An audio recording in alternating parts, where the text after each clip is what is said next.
முன்னாள் பிரதமர் ராஜீவ்காந்தி படுகொலையின் போது உயிர் நீத்த 9 காவலர்களுக்கு அஞ்சலி செலுத்தும் விதமாக ஸ்ரீபெரும்புதூரில் நடைபெற்ற நிகழ்வில் உத்தரவுக்கு முன்னரே கவனக்குறைவாக வானத்தை நோக்கி சுட்ட காவலரால் பரபரப்பு ஏற்பட்டது.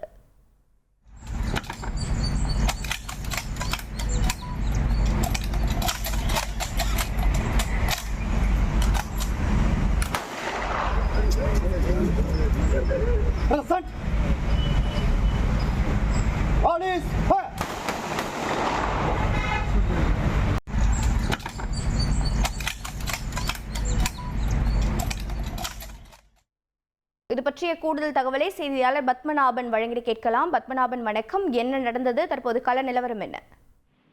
காஞ்சிபுரம் மாவட்டம் ஸ்ரீபெரும்புதூரில் கடந்த 1991 ஆண்டு தேர்தல் பிரச்சாரத்திற்கு வந்திருந்த அன்றைய பிரதமர் ராஜீவ்காந்தி மனித வெடிகுண்டு தாக்குதலில் உயிரிழந்தார். இந்த கோர தாக்குதலில் பாதுகாப்பில் என்னோட பிசினஸுக்கு ஜிஎஸ்டி நோட்டீஸ் வந்திருக்கு பாரு. உடனே ஜிஎஸ்டி எக்ஸ்பர்ட் பேசு. உடனே எப்படி கிடைக்கும்? பாஸ் வாலா பி தி பாஸ்.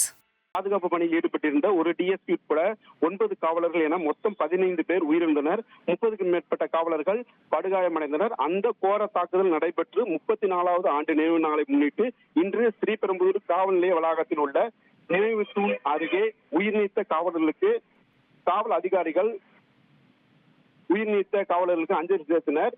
காவலர்களுக்கு அஞ்சலி செலுத்துவதற்காக வானத்தை நோக்கி 3 ரவுண்டுகள் துப்பாக்கி சூடு நடத்துவதற்கு ஆயுதமாகும் போது ஒரு காவலர் திடீரென பூமிக்கும் வானத்துக்கும் நடுவே உத்தரவு வரும் முன்னே ஒரு ரவுண்ட் கவனக்குறைவால் சுட்டுவிட்டார். சிறிய இடைவெளியில் இவர்களுக்கு உத்தரவிட்டுக் கொண்டிருந்த உதவி காவல் ஆய்வாளர் தேபேஷ்காமணி என்பவர் நல்வாய்ப்பாக உயிர் தப்பினார். இந்த செயல் தற்போது பரபரப்பை ஏற்படுத்தியுள்ளது. விவரங்களை வழங்கியதற்கு நன்றி பத்மநாபன்.